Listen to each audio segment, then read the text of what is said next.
ακόμα review.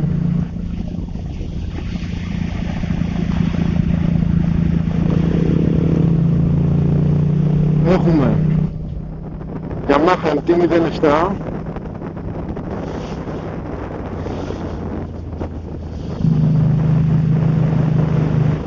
να γυρίσουμε.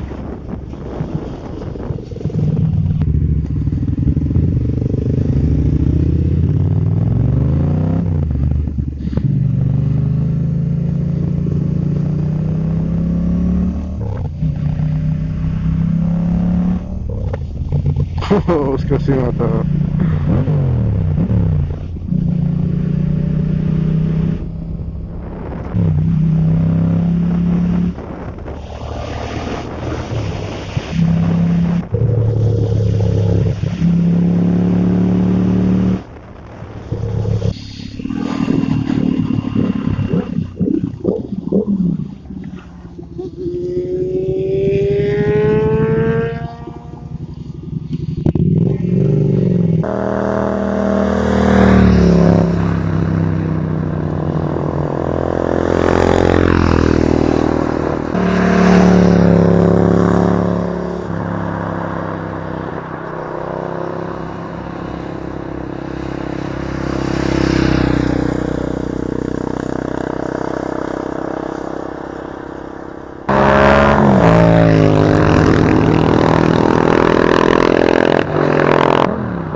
Ένα πράγμα που παρατήρησα και έπαθα πλάκα τώρα που μπαίνα στη στροφή πριν εδώ, μπήκα και το εξήρι φίλο όσο το βάζεις μπαίνει.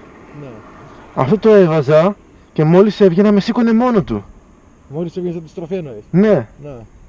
Το εξήρι όπως το βάλεις θα μπει, ενώ αυτό εκείνο μπορεί να φύγει ρε φίλε αν το πας τέρμα, αν το πλαγιάσεις τέρμα, που δεν θα φύγει, αλλά κατάλαβες. Ενώ αυτό σε βοηθάει δηλαδή. Για κάποιον που δεν έχει τόση πολλή εμπειρία χρόνια. Ναι, είναι μηχανάκι για να σου μάθει φίλε αυτό. Είναι κάτσε καλά φίλε. Είναι πολύ καλό beginner bike φίλε. Αυτό το λέμε. Και beginner bike κιόλας. Και beginner και για μεσαίους. Δεν είναι... Έχει π.χ. μπορείς να κάνεις τον γκάζι έτσι και να πάει να σου φύγει, αλλά μαζεύει. Δεν είναι το μηχανάκι. Ναι. Και θα σε σκοτώσει και έτσι. Σε συγχωρεί πολύ εύκολα το μηχανάκι αυτό. Αυτό λένε πολλοί. Ότι έχει τον γκαζάκι του και έτσι, αλλά στα λάθη μπορεί να σε συγχωρέσει. Δεν είναι... Σαν το 9 π.χ. χωρίς το πάνω το ESP και έτσι και σε μια στροφή. Ναι, δηλαδή, αλλά το 9 είναι αγρίμι ρε φίλε. Μπορεί να μπαίνω με Δευτέρα, άμα ο δρόμος είναι για τον μπούτσι και σκάσω τον γκάζι, θα μου το κάνει αυτό, αλλά από τη στιγμή που θα το κλείσω θα μου μαζέψει κατευθείαν. Δεν έχω φοβηθεί ποτέ. Και μου έχει τύχει πολλές φορές. Πάνω σε στροφή να κάνω πιο πολύ έτσι και να πάω να φύγει. Αλλά δεν φεύγεις με τίποτα και δεν το φοβάσαι. Βρεις τον γκάζι κατευθείαν, έχει κάτσει έτσι. Ναι. Εντάξει. Λοιπόν, αυτό που έλεγα είναι ότι το βάζεις σε μια στροφή αυτό το μηχανάκι και παρατηρείς ότι μπαίνεις και μόλις βγαίνεις στη στροφή σε σηκώνει μόνο του. Δηλαδή δεν βγαίνεις σε δεσδίκες, βγαίνεις όρθιος. Είναι κάτι που εγώ ας πούμε βλέπω πρώτη φορά σε μηχανή, δεν το έχω ξανανιώσει ενώ την καβαλάω.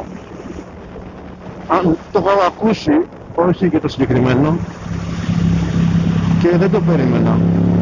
Οπότε διαπιστώνουμε πως είναι ένα μηχανάκι πολύ καλό για νέους οδηγούς. Βοηθάει στο να μάθεις να μπαίνεις στη στροφή, βοηθάει στο να είσαι πιο ασφαλής, βοηθάει σε πολλά πράγματα. Πρώτον αυτό. Δεύτερον, δύναμη. Έχει 74 άλογα και βγάζει τη μέγιστη του δύναμη στις 6.500 στροφές. Είναι στα 688 κυβικά. Να κάνω μια αναστροφή, αναστροφούλα. Ναι.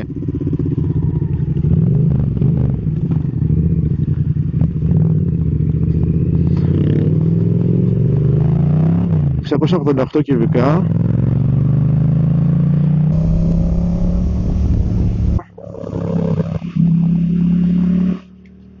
Και τον 76 κιλά. Άδειο.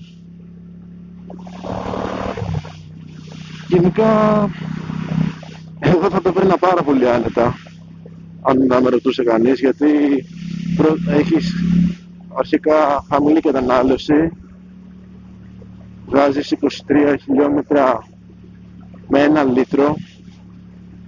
Λοιπόν, χαμηλή κατανάλωση για τα κυβικά του και για την υποδύναμή του.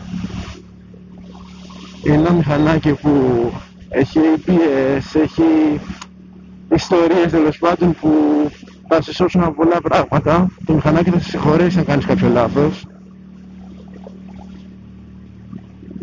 Είναι value for money γενικά ο σχεδιασμός του, το πώς θα νιώθεις στον δρόμο. Στον δρόμο μπαίνει πολύ... μπαίνει ωραία, smooth. Έχει την αίσθηση λίγο από μοτάρτ, αλλά η θέση οδήγησης είναι πιο street. Δεν είναι street γιατί είσαι σχεδόν όρθιος, αλλά καταλαβαίνετε τι εννοώ.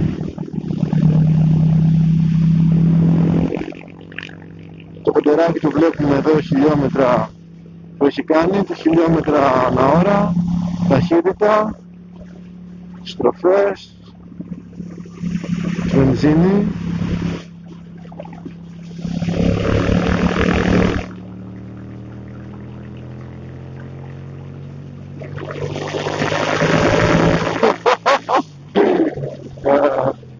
Καλώς. Ωραίο, ωραίο.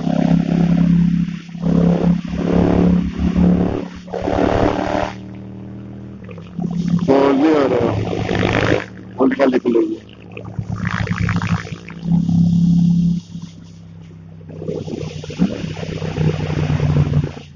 Πάμε να κάνουμε το γύρο στον κόμβο.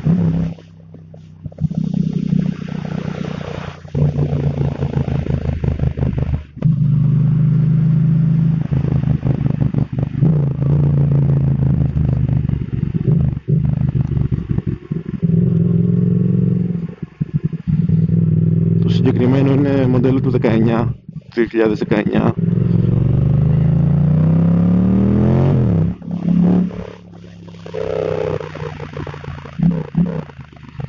Και φυσικά είναι Yamaha. Οπ, μια κούκλα. Δεν το έχω δει πολύ σε άλλους να το οδηγάνε, φίλε. Του αρέσει το δικό. Σ' αρέσει. Φίλε, είναι πάρα πολύ βολικό. Πάρα πολύ βολικό είναι, φίλε, για ένα άτομο είναι... Έχει άνετη θέση οδήγησης. Ξεκούραστο. Ναι, δηλαδή ναι, δεν σε κουράζει στα χέρια και έτσι. Τώρα εντάξει, εθνική, γυμνό είναι. Πήγα δηλαδή τις προάλλες, εντάξει. Πιάστηκε λίγο γιατί πήγαμε 180. Μέχρι 215 το πήγα.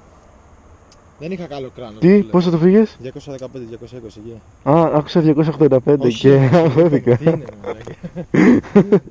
Λέω τι έγινε τώρα. Μα πιστεύω ρε φίλε, έτσι πως είναι, οι 2,20 τα πάει, 2... Κατάλαβες. Μα δεν ξέρω τι γίνεται άμα βάλεις πρόγραμμα, άμα το μακρύνεις, δεν ξέρω τι κάνουν γενικά. Αλλά σκέφτομαι να μην το, αλλά μην πειράξετε. Τι βάλει την εξάτμιση, το φίλτρο και πολλά είναι. Τέλειο είναι. Τέλειο είναι. Το θέμα είναι να αξιωθώ, να μαζέψω σιγά σιγά για την επόμενη σεζόν να έχουμε το Εννιάρι. Δεν ξέρεις, μπορεί να πάρω το Εννιάρι, ξέρεις, και να μην κάθεται και πολύ ωραία. Και να πάω στο 7 το πήγαινε. Όχι. Test ride. Ή δεν πας test ride? Δεν δίνει για μένα. Δεν δίνει. Μόνο κάτι δεν το έκανε αυτό. Σοβαρά. Για μένα δεν το κάνει. Για μένα του λέει έχεις μια κάπα, πάρτο. Δεν θα χάσεις. Θα πάω εγώ στη Yamaha. Θα της πω review. Θα της πω review και να έρθω να... Ναι, είμαστε από το YouTube. Ποιο YouTube, από το YouTube ολόκληρο πως είμαστε.